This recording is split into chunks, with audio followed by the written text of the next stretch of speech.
Allez, bonjour et bienvenue dans cette nouvelle vidéo. Ça fait longtemps que je suis pas venu ici. Déjà, bonne année. Le mec qui a 2 mois de retard, mais bref. Aujourd'hui, je viens avec une solution incroyable pour vous aider à lister des cartes sur Card Market grâce à votre téléphone. Donc ici, il ne sera pas question de les rentrer à la main comme on a l'habitude de faire. Je vais vous dévoiler la méthode que j'utilise depuis le début de ma boutique et qui m'a permis de lister beaucoup de cartes, plusieurs milliers de cartes, uniquement avec mon téléphone. Donc si la vidéo vous plaît, n'hésitez pas à mettre un petit pouce bleu, à vous abonner à la chaîne. Et nous, on est parti pour la stratégie. Le premier outil que vous devrez obtenir directement sur votre téléphone, ça sera l'application TCG Player. Donc c'est une application gratuite, donc vous pourrez directement vous rendre dans le store et la télécharger. Une fois que c'est fait, vous allez paramétrer l'application. Il va y avoir un petit encart qui va s'afficher à côté de moi et comme ça vous pourrez voir directement les paramètres, on va le faire ensemble. Vous allez paramétrer comme je suis en train de le faire. Donc là voilà, on va se rendre dans les différentes options.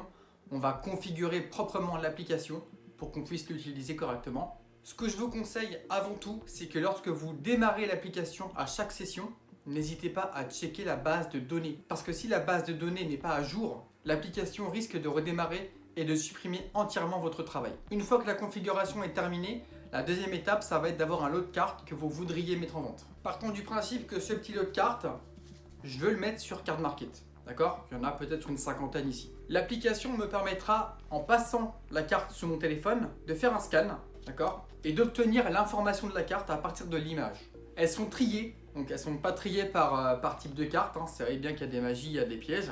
Il faut absolument que vous les triez au préalable. Alors attention, quand je dis trier, c'est par 3 filtres différents, par langue, par print et par état. Là par exemple, ce lot, il est Nermint, français, première édition. Donc maintenant, ce qu'on va faire, c'est qu'on va passer au scan, on va faire une petite démonstration, parce que justement, ces cartes-là doivent aller sur Card Market. Donc voilà, on va faire une démo, on va voir ça ensemble. Donc je vais filmer mon écran de téléphone et on va voir après comment ça se passe. Donc c'est parti. Donc allez, petite voix off. Vous voyez là, je suis en train de scanner les cartes, ça va super vite. L'application reconnaît très bien les cartes, il n'y a aucun problème avec ça. Je vois quelques petites erreurs, mais on va corriger ça juste après, vous allez voir. On va pouvoir corriger un petit peu le lot. Parce que forcément, dans Yu-Gi-Oh, malheureusement, il y a des cartes qui ont été réimprimées beaucoup de fois et donc c'est pas forcément l'application ne reconnaît pas encore bien les raretés. Donc des fois, il va arriver qu'une carte que là j'ai scannée en rare pourrait potentiellement être reconnue en commune ou en ultra par exemple. Donc on va corriger ça à la fin du lot. Là pour le coup, je me suis assuré de vraiment scanner que des cartes de même type, donc c'est-à-dire rares en plus, Nermine première édition français. Donc je sais déjà en fait que dans la correction, je pourrais sélectionner directement les cartes rares et toutes les cartes qui ne sont pas en rare ne seront pas forcément bien reconnues. Donc comme ça, je pourrais faire la correction et m'assurer que j'ai une bonne liste bien établie avec les bonnes cartes dans les bonnes éditions. Donc une fois que c'est terminé, maintenant, je vais envoyer directement sur mon email le listing de cartes en CSV, donc c'est un fichier Excel. Et maintenant, on va se retrouver directement sur mon PC pour éditer ce fichier et surtout importer ce fichier.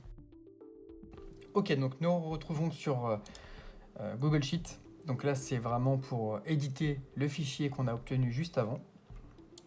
Donc ce qu'on va faire, c'est qu'on va faire une feuille de calcul vierge et on va importer directement le fichier qu'on a obtenu depuis le téléchargement de l'application.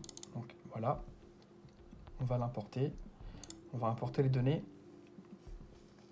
Et du coup, on va tomber sur ça. Donc, alors, hop, petite coquille ici, on va enlever. Voilà, c'est pour la vidéo. Donc ici, qu'est-ce qu'on a? On a différentes colonnes qui correspondent à ce qu'on a eu durant l'application. Donc on a les quantités de cartes, voilà, sur les mêmes cartes, etc. Donc ça, c'est bien. On a le nom de la carte au complet, en anglais. Donc ça, par contre, ça me plaît pas trop. Donc ça, je vais enlever. C'est pas très gênant, mais je préfère éviter. On a le set, donc qui correspond directement à l'extension de la carte. Le card number, donc ça c'est le code que vous retrouverez en dessous de l'artwork. Le set code qui correspond directement au code de l'extension. Donc Battle Pack 3 c'est BP03. Le print, la condition, le langage et la rareté. Donc c'est pour ça qu'au début de la vidéo j'ai bien précisé qu'il fallait absolument trier ces cartes parce qu'en fait ici on a ces colonnes première édition Nermint et du coup de la langue, donc français moi, qui sont directement automatisées juste avec le tri. D'accord, je n'ai pas besoin de vérifier chaque carte manuellement. Je sais que c'est les bonnes références, donc j'ai pas de souci avec ça. On va directement se rendre dans format, nombre, et on va mettre texte brut. Hop, comme ça, on n'aura pas de souci avec les formats de nombres qui sont dans les différents card numbers, etc. Deuxième étape, c'est de changer la langue. Donc pour ça, on va sélectionner toutes les cartes. On va aller directement dans édition, rechercher et remplacer. On va taper English et on va remplacer par French. Et on fait tout remplacer ici. Hop, comme ça c'est fait. Nos cartes sont désormais en français. Maintenant, ce qu'on va faire, c'est que on va supprimer la case set code. Donc la colonne, hop. On va créer une nouvelle colonne vide à gauche. Voilà, on va la rappeler set code du coup. Maintenant, ce qu'on va faire, c'est qu'on va prendre cette colonne, donc la colonne du card number. On va aller dans données, scinder le texte en colonne et on va, en tant que séparateur, on va cliquer là-dessus, personnaliser et on va mettre un tiret. Comme ça, voilà. Notre tableau est désormais bien scindé en deux. Donc c'est pour ça que je voulais absolument garder le format chiffre pour avoir bien le set code du card number. Donc là c'est inversé mais c'est pas très important. Dernière étape, ce qu'on va faire, c'est qu'on va directement enlever les EN devant les chiffres parce que ça va fausser le résultat. Donc on va reprendre encore une fois cette colonne. Donc on va aller dans édition, rechercher et remplacer EN et on fait tout remplacer puisque ici on met rien du tout donc ça va enlever automatiquement les EN et voilà. On a gardé directement les card number, donc c'est le card number, hop, on va mettre ça ici, et le set code, c'est ici. Donc là le fichier est prêt, on peut garder le product ID mais c'est pas super important. Une fois que c'est fait, on va télécharger notre fichier, on va se rendre sur TCG Power Tools et on va directement se rendre sur importer un fichier. On va importer notre CSV tout simplement, voilà. Et ici on va configurer les colonnes, donc expansion, ça correspond bien à l'extension qu'il y a ici. Même si je préférerais mettre quand même l'extension ici et le card number ici, voilà.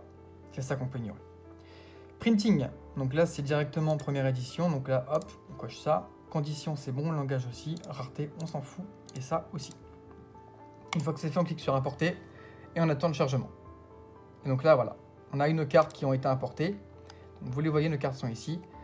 Hop, donc elles sont toutes à 1000 € par défaut. Là, ce qu'on peut faire derrière après, c'est si vous avez l'abonnement à Power Tools, on peut prendre toutes les cartes, on peut mettre un prix automatique et utiliser la stratégie de tarification. Donc là, je vais le faire.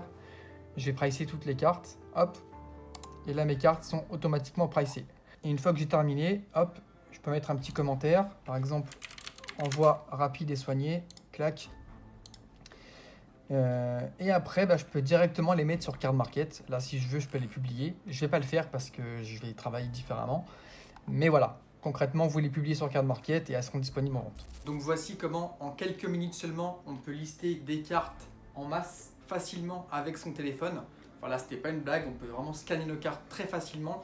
Et cette petite technique, mine de rien, voilà, ça paraît pas incroyable, mais c'est game changer en fait. Vous gagnez tellement de temps sur votre listing, vous vous rendez même pas compte. Power Tools, il y a une version gratuite, mais le meilleur, ça reste de l'avoir au complet. Sachez que ce n'est pas des abonnements fixes. C'est-à-dire que l'abonnement, vous le payez par rapport à votre chiffre d'affaires sur Card Market. Donc si vous êtes nouveau vendeur, non seulement je crois que vous avez un essai gratuit, mais ça sera maximum 3 € par mois. Maintenant, ce que moi je propose, c'est qu'il y a un lien en description. Ce lien, il permet d'avoir jusqu'à 40 € de mémoire sur l'abonnement. D'accord ? Donc ce que vous devriez faire, c'est de passer par mon lien pour obtenir votre réduction sur votre abonnement. Comme ça, vous aurez l'abonnement Power Tools gratuit grâce au lien et l'application qui permettra directement de faire marcher les deux ensemble sans payer un seul euro. Voilà. Donc en tout cas, j'espère que la vidéo vous aura plu. Si vous avez des questions ou des problèmes, n'hésitez pas à me le dire en commentaire. Je vais essayer de reprendre un petit peu YouTube. Donc voilà, avec différents formats, peut-être du Master Duel, des choses comme ça aussi en parallèle. Et je vous dis à très vite pour une prochaine vidéo. D'ici là, portez-vous bien, soyez productifs et surtout, prenez soin de vous. Plein de bisous. Ciao.